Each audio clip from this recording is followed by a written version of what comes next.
want to start a new topic, in a sense, and that topic is deep foundations. So we're going to analyze the capacity of deep foundations, meaning piles and piers.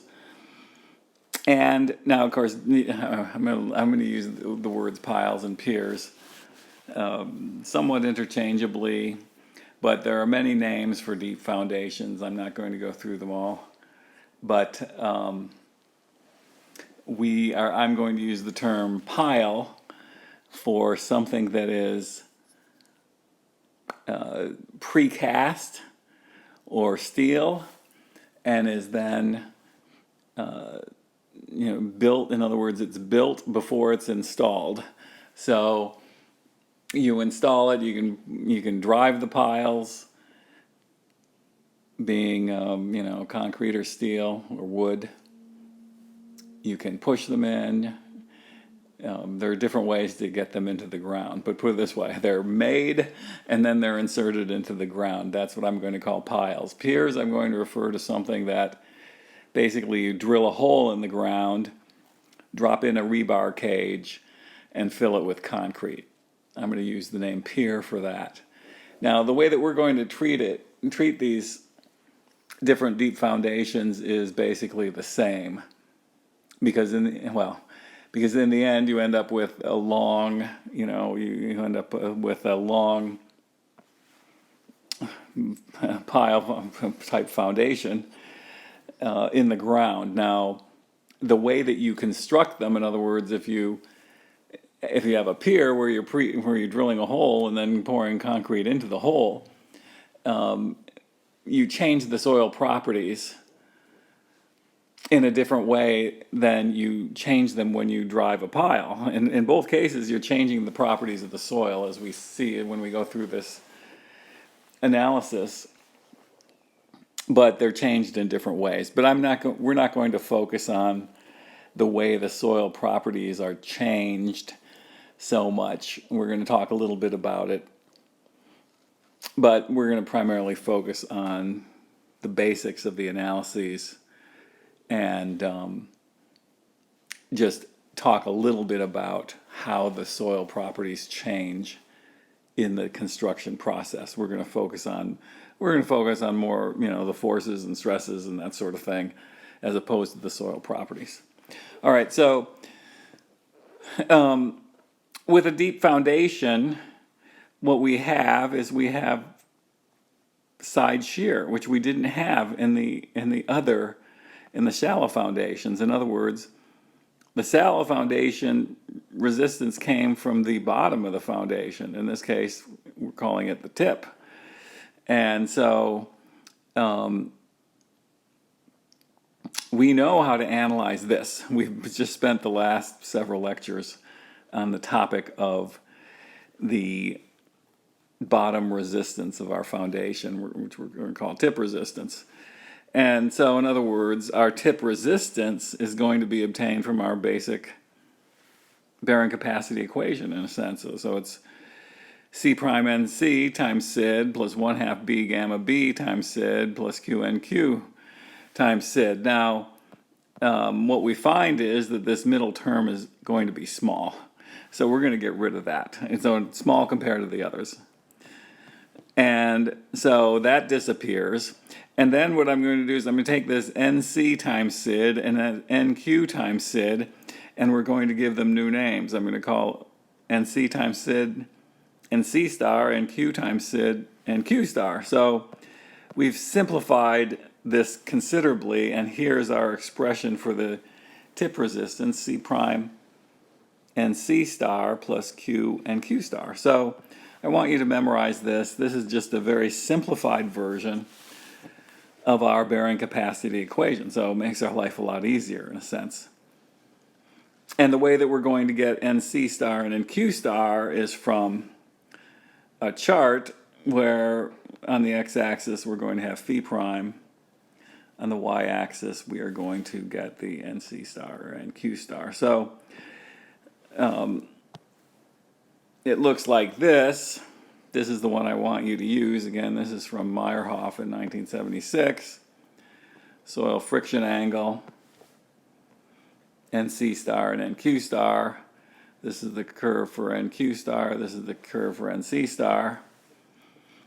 And it's the simplest thing in the world. You look at the soil friction angle, you come over, you read off the value. Now, if we have clay undrained, our friction angle again is going to be 0. So that's going to give us an NQ star of 1 and an NC star of about 9. So those are the values I want you to use. And I'll just say that many people have done charts like these. So that's the difficult thing, but you have to recognize that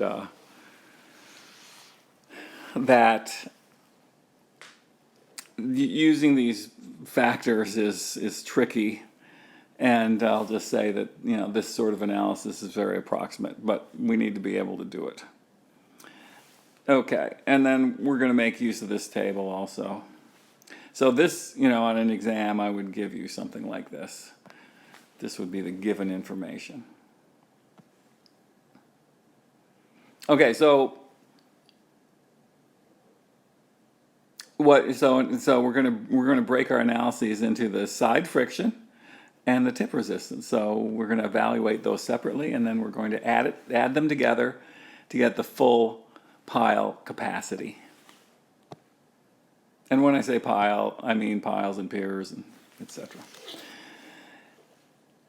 So let's talk about the side shear resistance. And typically, you know, for a long pile, we're going to penetrate several different layers here. And so we have to break them up into layer 1, layer 2, and layer 3. And so we're going to have, what we're interested in is what is the tau FF in each layer. That's what our goal is. And that's going to give us, because this is all shear, obviously, this is all shear as opposed to normal at the tip. And so what we're interested in is what is the shear strength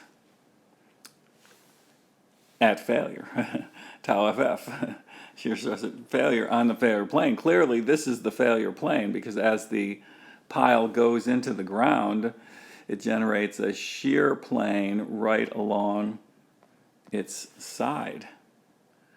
And what we'll have to do, of course, tau FF is a stress. And, you know, at the tip, we're going to have our Q ultimate, which is also a stress. And what do we have to do? We have to convert stress to force. And how do we do that? Well, stress times area is force. So, in a nutshell, we're going to have the tau FF times the side area. In other words, the surface area of the side, because that's what's failing, is along the surface area. Whereas when we're doing the tip resistance, it's going to be the area of the tip, very similar to what we did with our shallow foundation. So the ultimate capacity of the pile, Q ultimate, is the sum, the tip resistance, and the side shear. So we're just going to add those together once we created forces. Okay, so I'm just going to tell you there's some fudge factors used along the way, and I'll explain these through examples. So let's start with a simple example, and it's a typical situation in that. So here's our example. I've got this 20-foot long pile. It goes through the clay and to the top of the sand. Why do we do that? That's what we normally do, right? We're trying to bypass the clay and put our foundation into the sand. Now I'm just going to show it touching the top of the sand. In reality, we put it in the sand a couple feet. But so the given information is a square pile. So in other words, it's 1 foot by 1 foot, a square pile, probably concrete. I'll just say concrete pile. precast concrete pile that's driven in the ground 20 feet and hits a sand. Sand has a friction angle of 40 degrees. The clay properties are these. The gamma saturated is 102.4 pounds per cubic foot. The SU, or sigma prime I, is 0.3.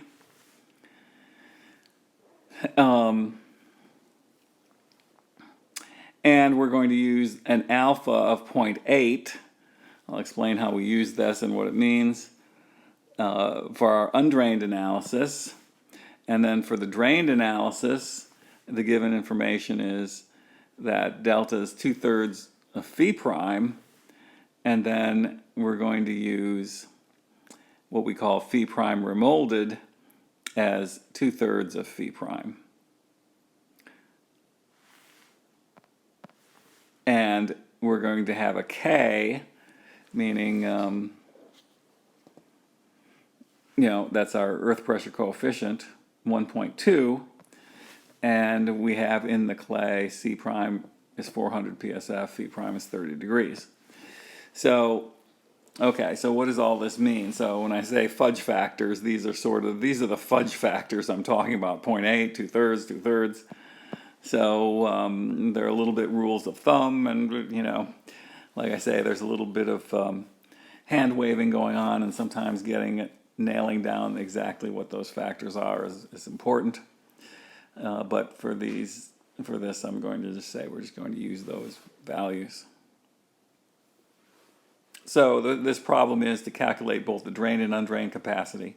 In other words, at t equals 0 plus and t equals infinity for this 20-foot long pile through clay sitting on sand. So let's start with the tip resistance, and we'll do both t equals infinity, t equals 0 plus.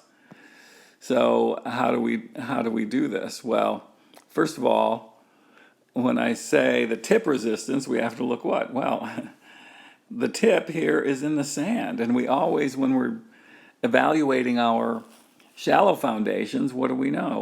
We always use the soil below the footing, so we have to use the soil below the tip, which is sand. Well, if I have sand, what do I know? Well, the sand is what? It's always drained. So for sand, we are always EDS, effective drain slow. So for both t equals infinity and t equals 0 plus, that's where we're at. So, we get the same answer for both cases, is what I'm saying, for the tip resistance, not for the side shear, because side shear is clay, but the tip is in the sand. So the tip is in the sand, so we analyze the sand. That's important to know. And here's our basic equation that we just went through.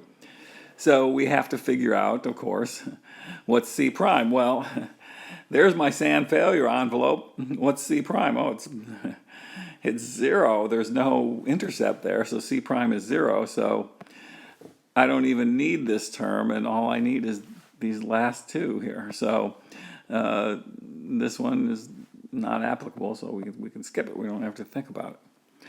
What is the Q? Well, what is the Q? Q is what? From our shallow foundation analysis, we know it's the effective stress. Effective, why is it effective stress? Because it's EDS, effective, at 20 feet depth. So at in other words, I want to know what is the effective stress at 20 feet depth before the pile's driven, So, 20 times 102.4 for the clay minus 20 times 62.4, the water table's at the ground surface, which gives us 800. So, in other words, I've shown here the water table there, ground surface. So, that is my effective stress at 20 feet depth.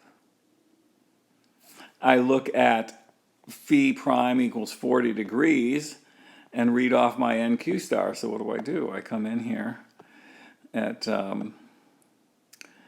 40 degrees. So I'm here at 40 degrees. I come in and I want to read NQ star. Well, it's tough to read because it's a log plot, but looks like around 350 or so. again, these charts are, well, we're just going to read off the chart here. So I get an NQ star of about 350. So quite easily, my Q ultimate is 800 times 350, which is 280,000. The area of the tip is 1 square foot. So we get our 280,000 pounds, which is 280 kips for the tip resistance.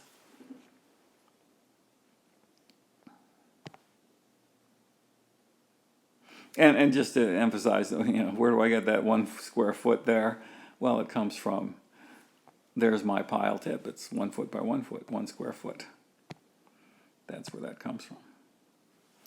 Okay, so I want to do the side shear. Let's start with t equals 0 plus, which is what? We're in our tough situation, so we're doing total undrained fast. And the first thing I have to do is figure out what are my soil strengths. Well, my soil strengths, what soil strength am I talking about? I'm talking about SU. SU, because I'm at total undrained fast, which means that I'm using my undrained shear strength. Undrained shear strength, SU, undrained shear strength. So we're given that SU over sigma prime I is 0.3, and that means that when I get my strengths, well, I'm going to do 0 and 20, so at the top and at the bottom, and it's linear in between, so my sigma V, my U, my sigma V prime, 800, and which we've already calculated, but I'm drawing this out. And then my SU is going to be what? 0.3 times 800, which is 240. And then this is where we're going to put in our alpha, which we said to use an alpha of 0.8. What is contributing to the alpha? Why are we reducing that strength? Why aren't we getting the full 100% soil strength there? Well, it could be a number of different reasons, and one of them is the pile is smooth as opposed to very rough. There is some disturbance when we put in other words, when I drive this pile into the ground, what am I doing? I'm smashing up this soil along the sides. So I reduce it there, and so there are reductions, and like I say, we're going to use 0.8 for this problem. It's given, but when you're in practice, you may need to do a better evaluation of that number. Okay, so our alpha SU is 192, which means that I have 192 at the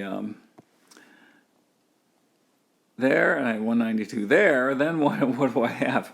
I have to envision this in 3D, okay?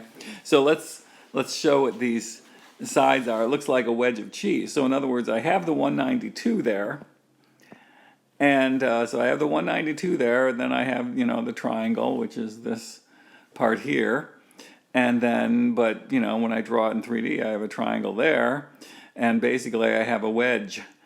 I have, like a wedge of cheese or something like that, and I have that wedge on both sides. So what I want to do, looking at this wedge, is, of course, it's a stress block, and we know from statics that the volume of the stress block is going to give us the force. So I have to convert these stresses into forces, and I do that by getting the volume of the stress block.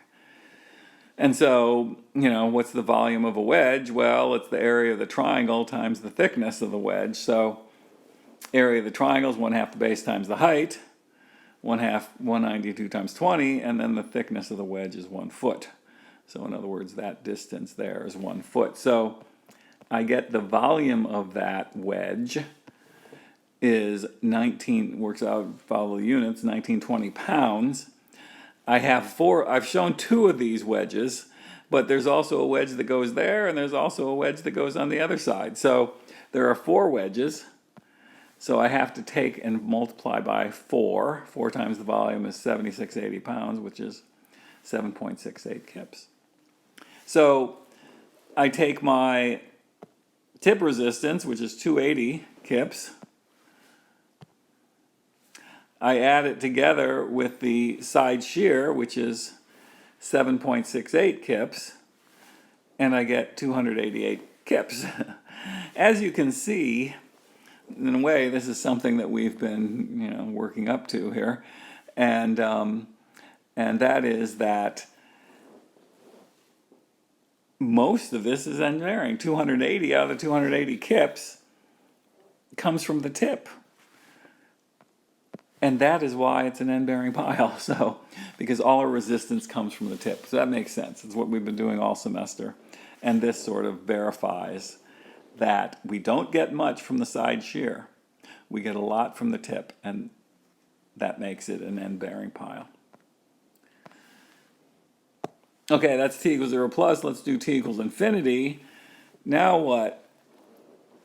Now my clay looks like this. Clay drained has that failure envelope. And so now I have to do, I've got the depth, I've got sigma v, u, sigma v prime. We've already done that. So we get the 800 down here. But then now I have to do my sigma h prime. Well, my sigma h prime, I have to use my k value. And the k value was given to be 1.2. Given. What does that mean? That means, it's our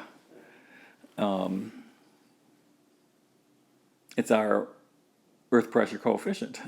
So we get our sigma h prime is 1.2 times 800. Now you might say, well, that's an odd one because, we've had active, we have had passive. This is different. Well, what am I talking about? Well, this is where try to envision something like this. This is the process of the pile going into the ground here. And so I've deliberately made the pile wedge-like so you maybe get a better feel for this. So I start out like that, and then I progress, I put it part way in, then I put it all the way in. Well, what am I doing? I'm pushing the soil out of the way, right? So in other words, the soil, the wall is pushing the soil. Well, when the wall is pushing the soil, it's a little bit more like what? Passive. Passive.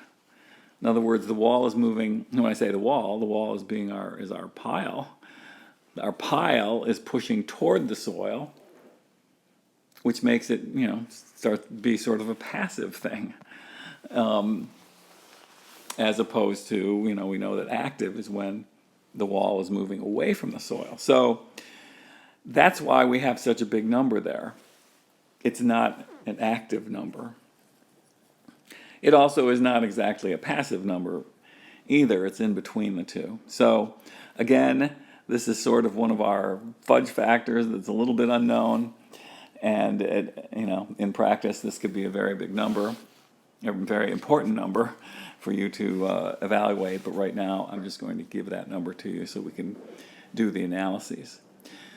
Okay, so what do we end up with? So we have a sigma h prime of 960. And then what do we have to do? We have to use our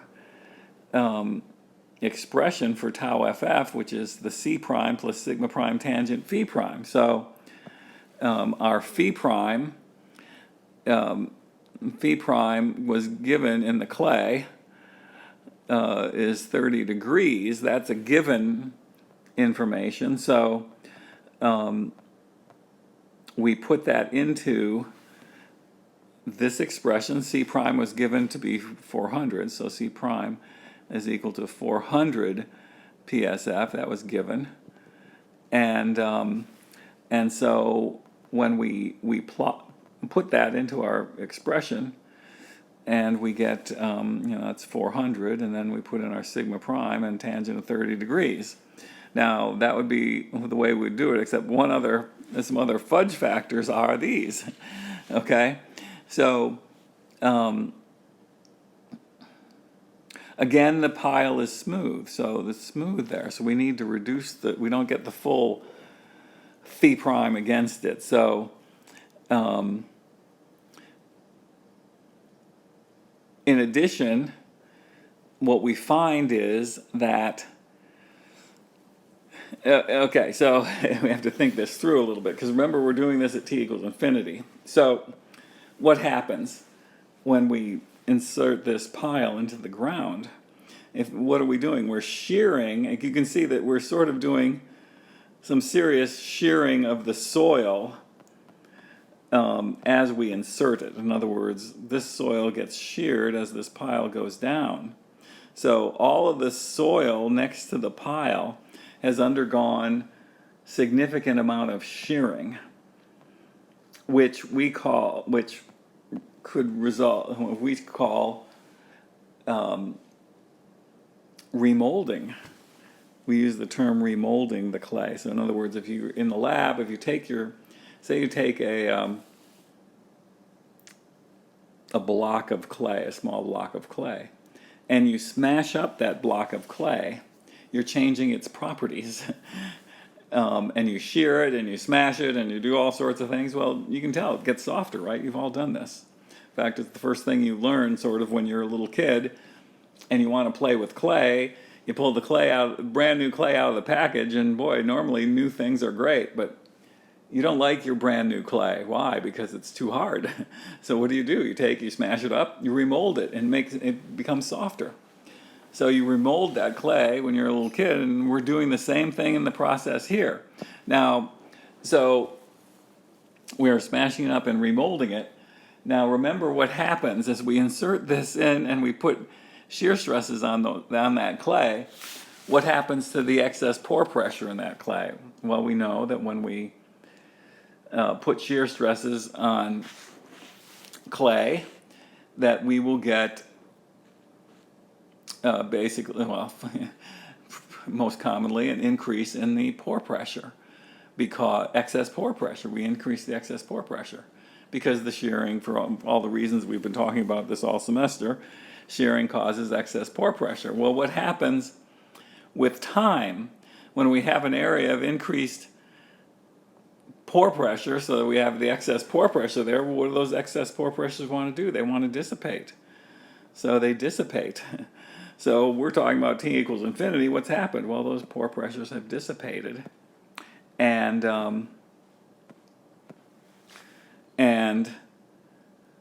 anyway, that is the remolding process. So when we're all done, we've had a damaged clay and we've had dissipated pore pressures and everything like that. So we come up with this term phi prime remolded. So this is an estimate of what is the phi prime after the pile has been driven at t equals infinity. It's no longer 30 degrees, is what we were saying, and we're going to use 2/3 of 30 degrees.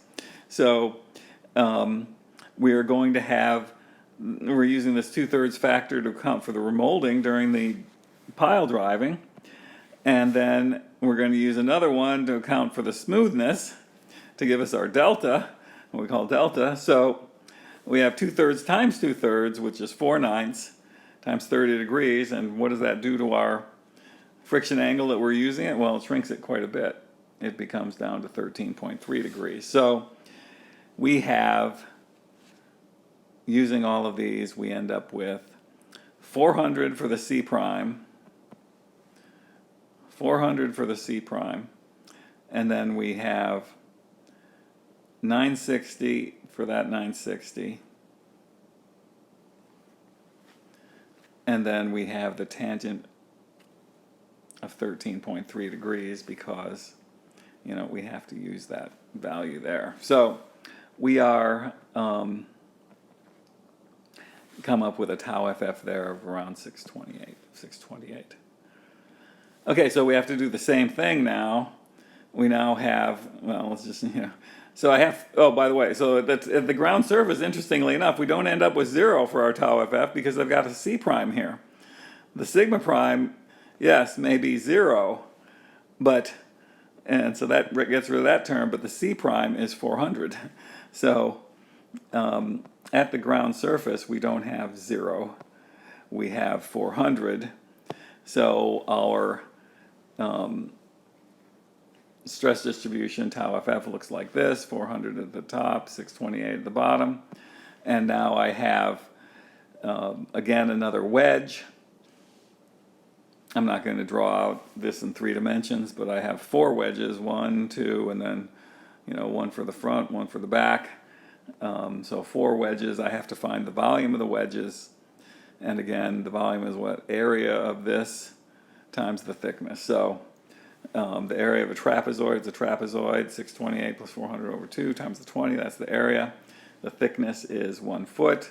So I get the volume of one of those wedges, then I have what? I have to take 4 of them.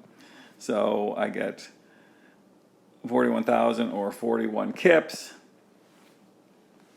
And again, the tip doesn't change because, again, the tip is in sand and that's drained. So whether it's t equals infinity or not, it stays at 280. I take the 280 plus the 41 is 321. So that's my capacity at t equals infinity. So it's still an end-bearing pile, right? I can still see most of it, but I do get more out of my side shear. So, and then just let me say something about estimates of the K. Okay, so this is a rough value. Now I'm going to say estimates of K in sand and gravel. So just to give you a feel for this, when I say K, in other words, again, what is the horizontal ratio of the horizontal effective stress to the vertical effective stress? And let's look at it, and it varies. This is how difficult this is to determine in a sense because it'll vary based on construction method. So let's think about it. We're going to look at the phi prime before construction. Before construction, let's just say I have a sands with these friction angles, and what does that mean? When I have a really low friction angle of a sand, a lot of times it just means the sand is loose. If I have a high friction angle, then the sand is dense. I could have the same particles, but in one case, if the sand is loose, lots of void space, it can have a low friction angle. On the other hand, if you have the same particles, same sand particles, but you have them very dense, then I have a high friction angle. That's the whole idea behind compaction. I'm making my sand stronger by changing the friction angle, by having it go from loose to dense. I get an increase in my friction angle. That's the whole concept behind compaction in a way. So, okay, so I can drive piles, for instance. I can push them in. I can pre-bore them. In other words, pre-boring means I drill the hole first, and then I insert the pile. So, 3 different ways that we can construct this, can create our pile foundation. Now,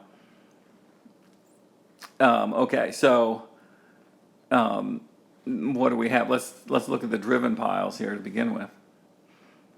So if I have, if I start out with a soil that's loose and I drive the piles, I'm getting a K, of about 0.8.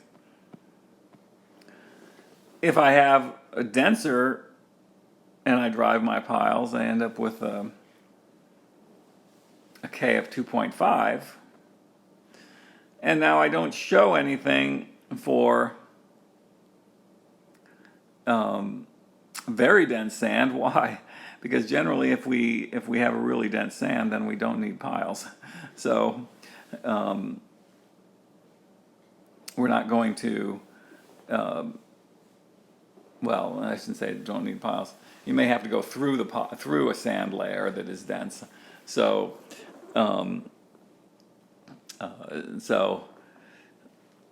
we could, but put it this way, it's going to be greater than 2.5, but we don't have a number on that. So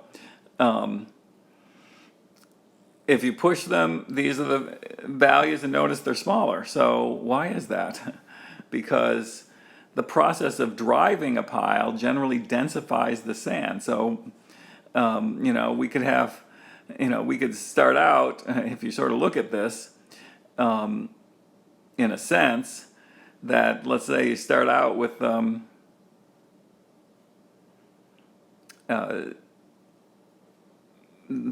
soil having a friction angle 35 degrees, and I drive it, I end up with 1.5. Well, that's what? That's, like a soil, it creates, because we've driven it, we have densified. If you remember how we did this in soil mechanics, one way to densify deep soils, and we showed this right at the beginning of the semester, whereby I had that graduated cylinder filled with loose sand. If I wanted to densify it, what did I do? I took this pile, essentially a pile, and I hammered it into the ground, and that densified the sand. And so we end up with a sand that's better than 35 degrees, and according to this, it's going to be closer to a 38 degree sand. So the process of driving piles, you should recognize, will densify sand and gravel. If we pre-bore the pile, then we don't get that advantage so much. In other words, when I say pre-bore, we drill a hole and then we take the pile and we put it into the hole. Now, sometimes we want to do this for different reasons, but if we do that, we don't get such an increase in the we get a much smaller K, put it that way. And let me just say that, if you have really loose soil, then generally you want to drive the pile, so you don't want to pre-bore it. Generally, if you drive because we want to get that, not all the time, but a lot of times you want to get that extra densification and better behavior of the sand or gravel. Okay, I'm going to stop.